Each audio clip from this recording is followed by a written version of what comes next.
Quirk, Gaslight.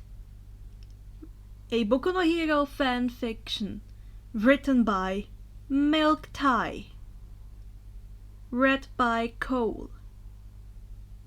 Summary. What's your quirk? The detective questioned. Gaslighting! Your quirk is gaslighting. That's not what I said.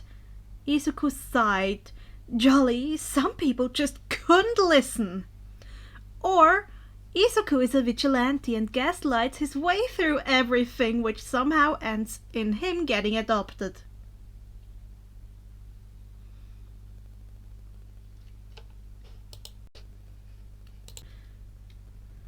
Please state your name, age, and quirk, the detective asked Izuku.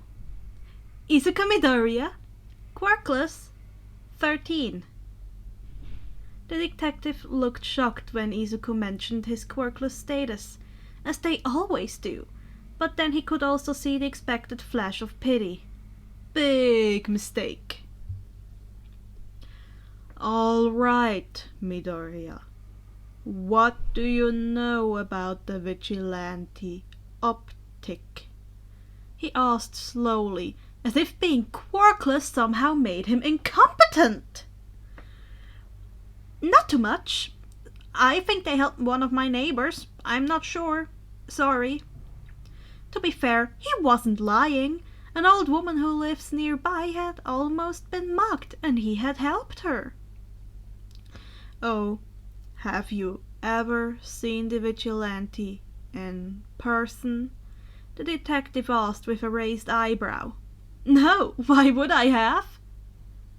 You mentioned your neighbor had been helped, so it's possible they patrol around where you live. The detective explained. The poor kid must not have understood. He couldn't blame the boy. He was clearly young. What are you talking about? Izuku asked with a clearly confused expression. You said your neighbor had been assisted by. I never said that, Izuku said, letting a bit of concern leak into his voice. Well, yes, you did, the detective defended. No, I didn't, sir. Izuku sighed. Poor guy must not be getting enough sleep. Being a detective must be hard. He started to lose it mid-interview. You didn't? The detective started to look like he'd experienced whiplash, saying the question like he was asking himself. No, I didn't, sir. Have you been sleeping enough? Not to come off as rude, but your eye bags are also pretty prominent, Izuku pointed out. I have been struggling. This isn't about me. The detective started shaking his head abruptly. Out of concern, Izuku walked over and put a hand on the detective's shoulder. Detective, why don't you take the rest of the day off? Izuku calmly spoke to the man, trying to give him a reassuring look. No, I don't need. Izuku sighed. He's dealt with enough people who don't take care of themselves to deal with this. It's okay, sir. We all need breaks sometimes, he told him, patting his shoulder. Maybe I should just head home, the detective whispered solemnly, while a tear rolled down his cheek. Izuku patted his head. He helped the detective stand and exit the interrogation room, holding his hand and giving it a comforting squeeze to reassure him. Really, Izuku was such a kind guy, helping people in need. As they walked out, hand in hand with the detective looking down to the floor as Izuku led him around the building like he had any idea where he was supposed to be going, he did not. The man's co-worker looked in shock at the usually stone-faced man, with the lead suspect of an investigation patting his back like he was the adult in the situation. After a bit of roaming, because Izuku had literally no idea what the layout of the place was, he'll get the blueprint later. Right now, he's got someone to help. They eventually found the exit. Izuku asked the man to point out his car, who softly informed him where it was, and they got in the car. Did Izuku have a driver's license? Nope. Did he know how to drive? Absolutely not. And yet, here he is. People learn better with experience or something. He'd convinced the detective to let him drive, who agreed way too easily to let a teenager drive his probably expensive car. Whatever, he'll figure it out. As he asked the detective where he lived and pulled up the man's address on his GPS, then started to drive. At least he used his turn signals, which was better than some people. 20 minutes later, for a 5-minute drive, Izuku arrived at the man's house, who had fallen asleep while he drove, which was probably for the better, seeing as Izuku had broken off one of the wing view mirrors. He shook the man awake and watched as he headed into his house sleepily before pulling out of the driveway and heading home. Izuku had a long day. Izuku Midoriya, I'm a pro hero. I'm gonna need you to come with me, the black-haired man told him. He didn't expect Eraser to try to interview him, especially during school hours. He packed up his schoolwork and notebooks into his freshly smoking, thanks to Kachan's, backpack. The rest of his classmates, including Katsuki, stared in shock before turning to each other before breaking into whispers. What the hell did Deku do? Fucking quirkless bitch is getting arrested. That guy can't be a pro hero. Deku's finally leaving for good? Izuku just sighed as he listened to his classmates' gossip. There was no point in him trying to correct their assumptions. Katsuki looked like he wanted to say something to him, but Izuku walked out of the classroom with Eraserhead before he got the chance. The two walked out together, getting into a car and heading to who knows where, while Izuku dissociated, not realizing when he'd walked with Eraserhead into an interrogation room. He suddenly snapped back to reality when he felt warmth flood his hand and looked down to see a teacup had made its way to his hands. "Oh, hi, Eraser!" Izuku said, sipping his tea obnoxiously. Aizawa squinted at him with wild shock. "Eraser, if this kid was the vigilante they were looking for, he wasn't very good at hiding it." "You're the pro hero Eraserhead, are you not?" Izuku asked, furrowing his brows at the man. "I am. How do you know that?" Eraser glared at him, which was honestly really aggressive, and Izuku was not in the mood for it. "Slow your roll, cowboy. I've seen videos of you fighting," he explained. "There aren't videos of me. All proof of me online is removed." Was he serious? Even when Izuku wasn't a vigilante, he had known about Eraserhead from online forums. "Okay, well, why am I here?" Izuku asked, getting a pointed look in return. "You don't know?" "Not really, Eraserhead-kun." Izuku watched in satisfaction as the hero cringed from the honorific. He deserved it. "Just call me Eraser, or Aizawa if you prefer, kid. And we're here to talk about your vigilante activity." "Okay," Izuku agreed easily, making Aizawa's usual blank face break with slight shock. "Okay, so you are the vigilante?" he asked, wanting confirmation from Izuku. "No," I never said that. You agreed when I mentioned vigilante activity. The normal response is to deny that you have anything to do with it. Aizawa pointed out. Little did he know, Izuku was the gaslighter. You're twisting my words. No, I'm not. You made no attempt to deny any vigilante activity. Aizawa was starting to get flustered. Izuku changed his expression to a calm approach, looking at Aizawa as if he was a 4-year-old and he was a teacher. No, Aizawa-kun, I agreed to being interviewed, not that I'm a vigilante. He spoke slowly with a smile, infuriating the man. Don't talk to me like I'm a toddler. You clearly didn't deny the claim you're a vigilante, like anyone who wasn't a vigilante would do. He spoke, but the tone was on the verge of shouting.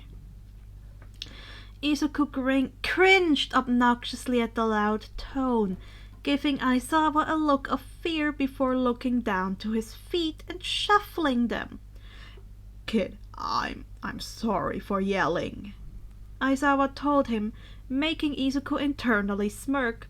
It's all right. I just don't have good experience with authority figures yelling. Izuku told him quietly.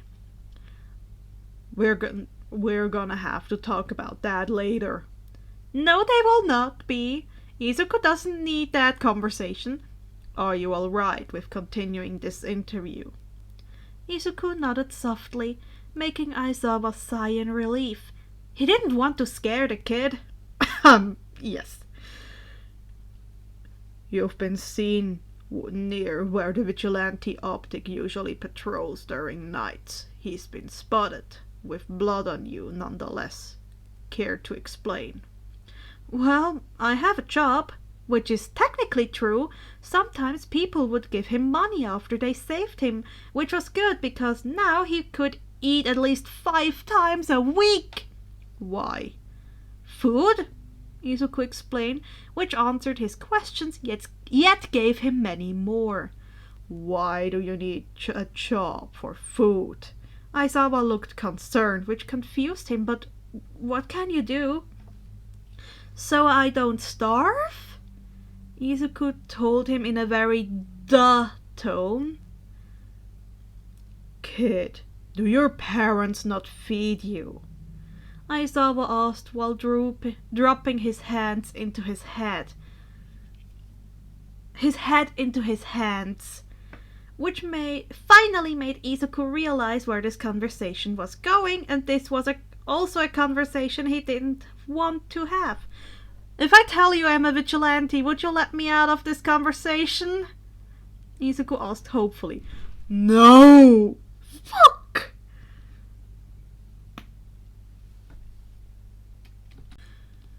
Izuku was packing his clothes and first aid kits into his backpack while looking around his makeshift home.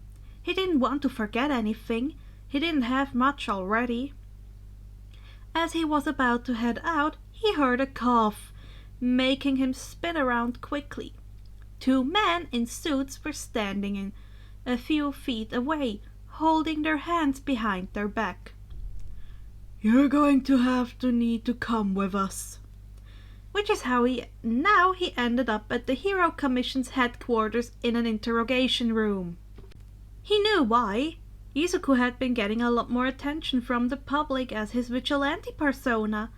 Some people even protesting for him to be an official hero. He'd been saving more people than some limelight heroes, which made the public upset. Now, would Izuku admit he knew any of that? Of course not! So, why am I here? He asked the man in suits. What was he supposed to call them? Who just stared wordlessly. Talk about awkward. All right, keep your secrets. Izuku shook his head at them as they continued staring. Is he being challenged to a staring contest?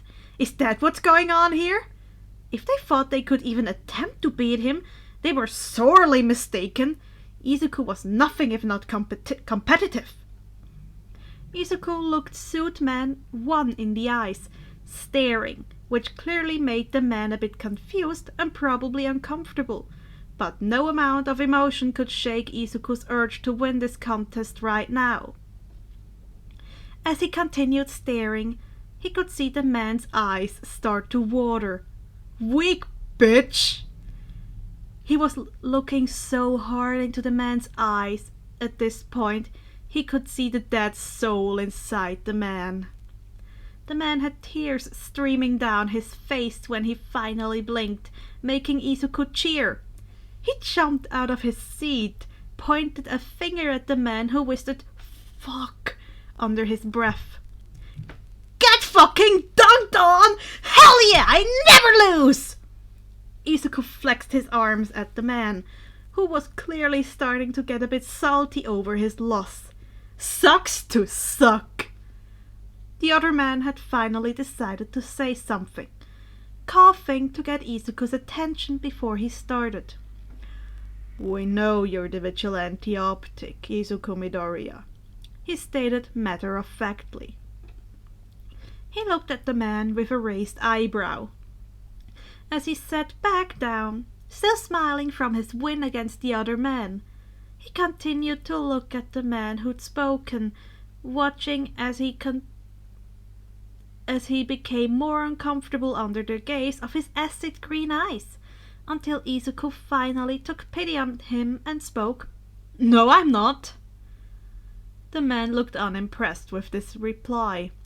Pulling out a picture from a file Izuku just noticed the man had, he slid the picture across the metal table separating them, daring Izuku to deny this evidence. "That's not me." "How? That's a picture of you. Your face is clearly visible and you're wearing the optic vigilante costume." The man pointed to the picture as he spoke. "I'm quirkless. How could I be a vigilante?" he asked rhetorically. The two men looked at him in shock, which surprised him. Did they not even read his file before they brought him here for questioning? Not that Izuku cares, this only helped him. "Everyone always blames the quirkless kid," whispered Izuku sadly. We're not."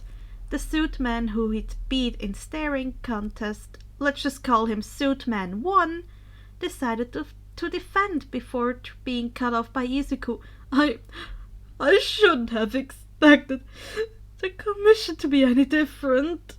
Tears were welling up in his eyes as he spoke. That's not why. Young man, that's you in the picture, is it not?"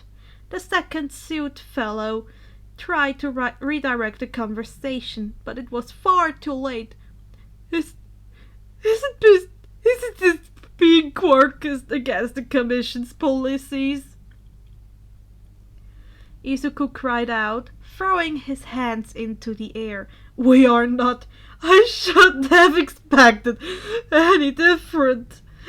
No one cares about the quirkless freak." Izuku was full on sobbing at this point, while the two men sat disturbed. I'm sorry, we're not." The man seemed confused with himself, not even knowing why he was apologizing. "My own parents wouldn't even look at me. I should have never helped you guys, but..." He choked down more sobs, his head between his knees. The two men gaped in shock at the display in front of them. "Am I a mouse? A rat? A bear? All that matters is I'm the principal of UA!"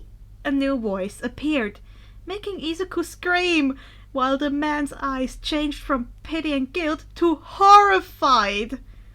Looking over at the room's door, he saw a familiar black-haired hero with Natsu sitting on his shoulder, kicking his feet. Izuku wanted his orange shoes so damn bad. Fucking quirkless shoes. As he looked at the man with clearly malicious smiles. You're coming with us. Goodbye, gentlemen, the principal finished, as he waited for Izuku to join him and Aizawa in leaving the room, to which he did happily, all tears gone completely from his face. To be honest, Izuku didn't know how he ended up being where he was. He zoned out for about 3 weeks and now he was legally Eraserhead's kid and wasn't homeless anymore. It was weird having his own room again.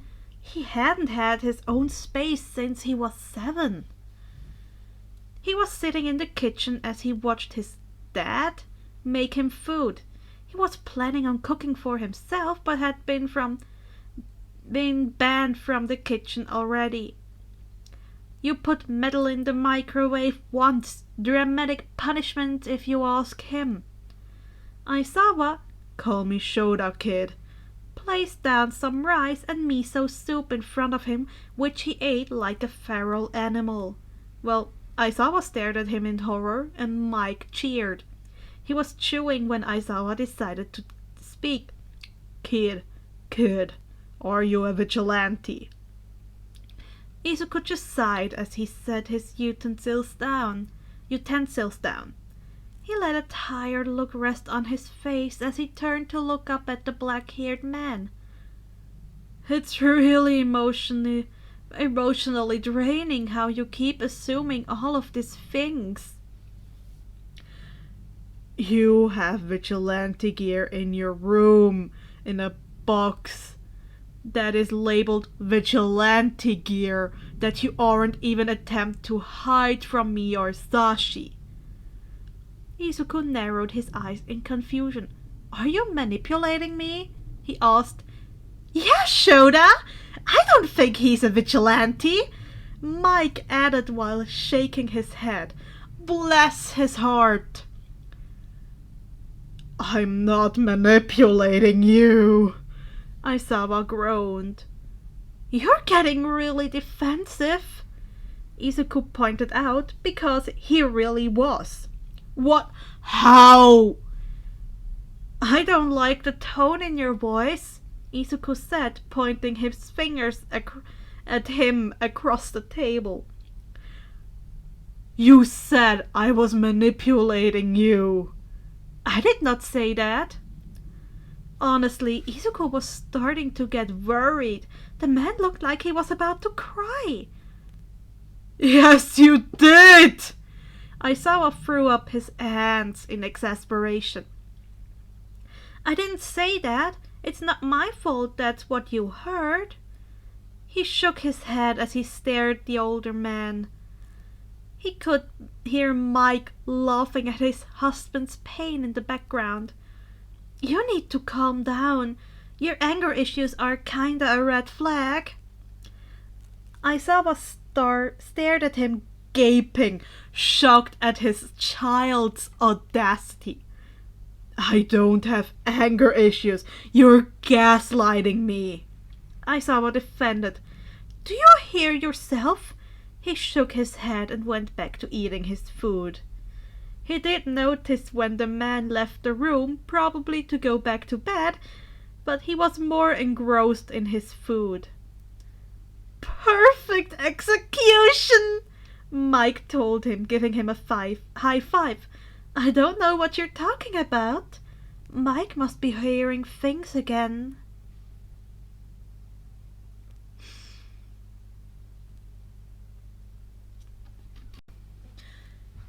Hello again, my lovelies! Thank you so much for tuning in.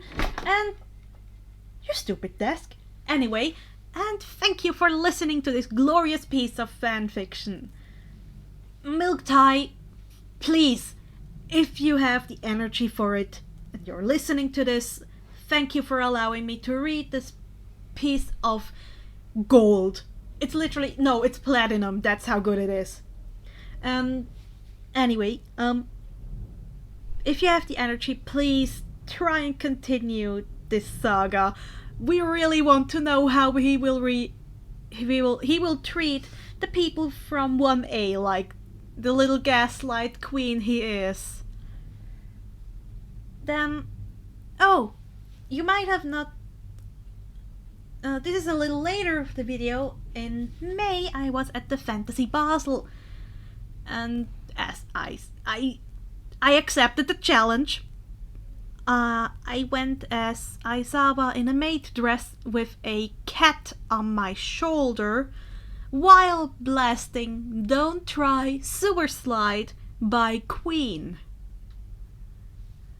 It was funny, but I will never wear a maid dress again. I hope you had fun. Please, if you like my content, please like and subscribe and take care of yourself. Drink enough things, water, unsweetened tea, maybe some coffee. Just don't overdo it with the coffee and caffeinated things. Something I heard from a recipe, if you add pine needles and sugar to water, you get a more healthy Sprite if you ferment that a couple days. I really need to try that, but it's delicious, as far as I know. And otherwise, please take care of yourselves, especially in those turbulent times. Until then, my lovelies, see you again next time.